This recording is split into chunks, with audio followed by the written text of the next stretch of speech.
Olá, bem-vindo.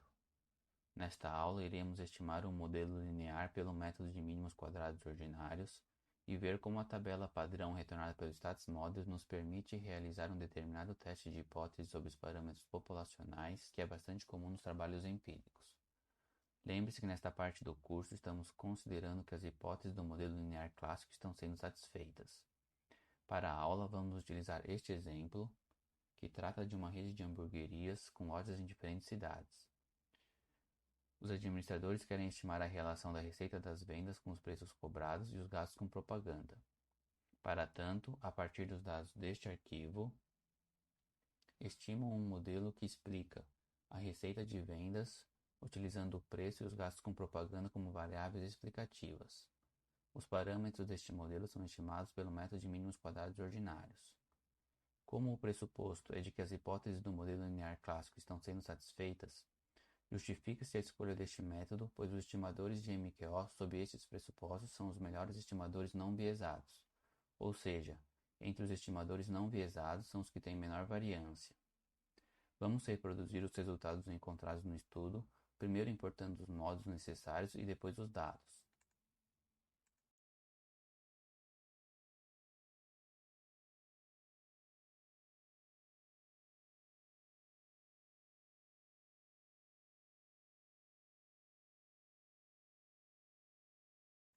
Essa primeira coluna contém a receita mensal de vendas numa dada cidade medida em milhares de dólares. A coluna Price representa o preço cobrado na cidade, em dólares, e a coluna Advert computa o gasto mensal com propaganda na cidade em milhares de dólares.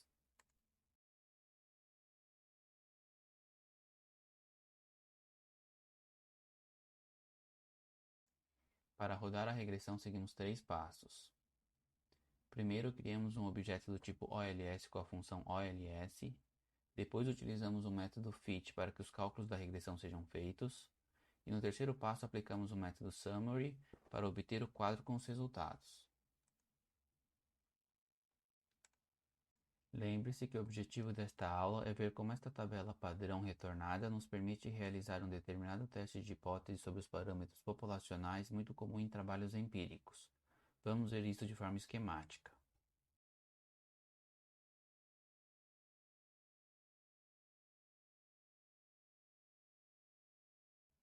Aqui temos a tabela que geramos com Stats Models.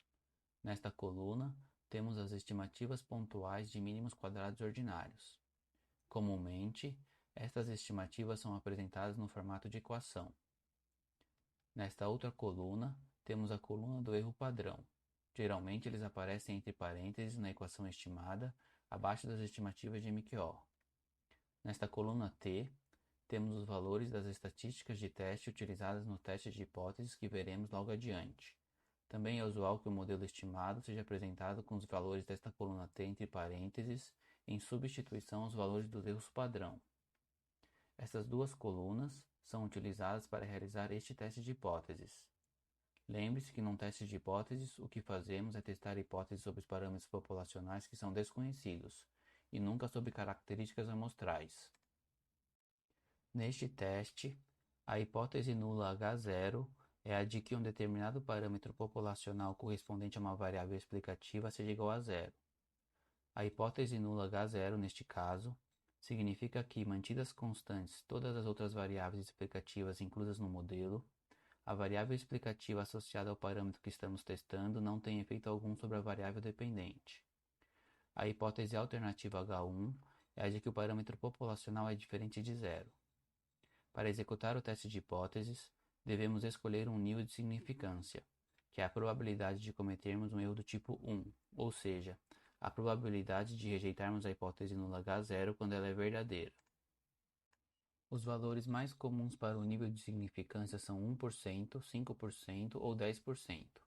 No nosso exemplo, vamos utilizar um nível de significância de 5%, o que quer dizer que estamos dispostos a correr um risco de 5% de rejeitar H0 quando de fato ela é verdadeira. Esta afirmação deve ser entendida da seguinte forma: se realizarmos o procedimento repetidas vezes para diferentes amostras, em 5% das vezes, rejeitaremos a hipótese nula quando ela é de fato verdadeira. Para realizar este teste de hipóteses, precisamos de uma estatística de teste. Esta estatística de teste é calculada por esta fórmula, em que as variáveis no numerador e no denominador são os valores da tabela na coluna de nome correspondente. O zero no numerador diz respeito ao zero da hipótese nula. Note que não precisamos utilizar esta fórmula, pois a coluna T da tabela já aplica esta fórmula e nos fornece a estatística de teste T. Note também que os valores desta coluna T são obtidos pela divisão entre a estimativa de MQO da coluna COEF e o correspondente valor da coluna de erro padrão, exatamente porque aplica esta fórmula que acabamos de ver.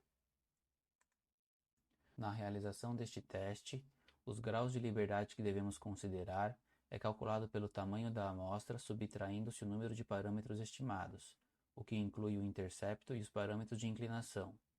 Neste caso, por exemplo, temos um tamanho de amostra igual a 75 e 3 parâmetros estimados. Assim, temos 72 graus de liberdade. A regra de decisão que devemos seguir é a seguinte: se o valor P é menor do que ou igual ao nível de significância alfa escolhido, devemos rejeitar a hipótese nula H0.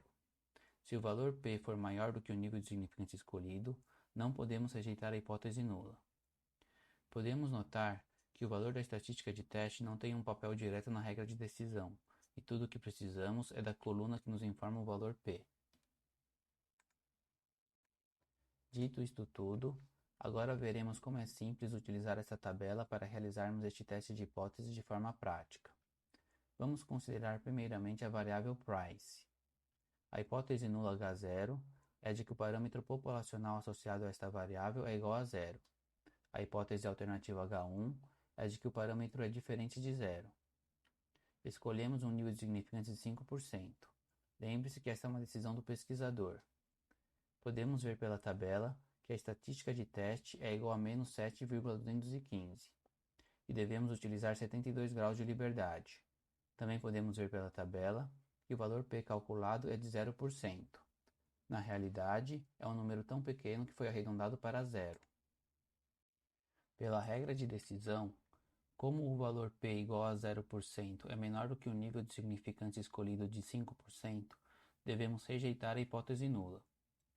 Como rejeitamos a hipótese nula considerando em nosso teste um nível de significância de 5%, dizemos que price é estatisticamente significante no nível de significância de 5%, ou também que price é estatisticamente diferente de zero no nível de 5%. Assim, concluímos que, mantidos os gastos com propaganda constantes, que é a outra variável explicativa incluída no modelo, a variável price possui sim efeito sobre as receitas com vendas. Caso a hipótese nula não fosse rejeitada, diríamos que price não é estatisticamente significante no nível de significância de 5%. Vamos realizar o mesmo teste de hipóteses para o parâmetro associado à variável advert que computa o gasto mensal com propaganda, mas desta vez sem entrar em muitos detalhes. Note que basta olharmos o valor P na tabela e comparar com o nível de significância escolhido para concluir que devemos rejeitar H0. Dizemos então que a variável advert é estatisticamente significante no nível de 5%, ou ainda que a variável advert é estatisticamente diferente de zero no nível de 5%. Assim, podemos concluir que, mantido o price constante, a variável advert possui efeito sim sobre a receita de vendas. Nesta aula, vimos como a tabela padrão retornada pelo Status Modules nos permite realizar um determinado teste de hipótese sobre os parâmetros populacionais, que é bastante comum nos trabalhos empíricos. Neste teste, a hipótese nula é a de que um parâmetro populacional associado a uma variável explicativa é igual a zero. A hipótese alternativa é a de que o parâmetro é diferente de zero. Pela hipótese alternativa, sabemos que trata-se de um teste bicaudal. Lembre-se que nesta parte do curso, estamos considerando que as hipóteses do modelo linear clássico estão sendo satisfeitas. Então era isso, até a próxima.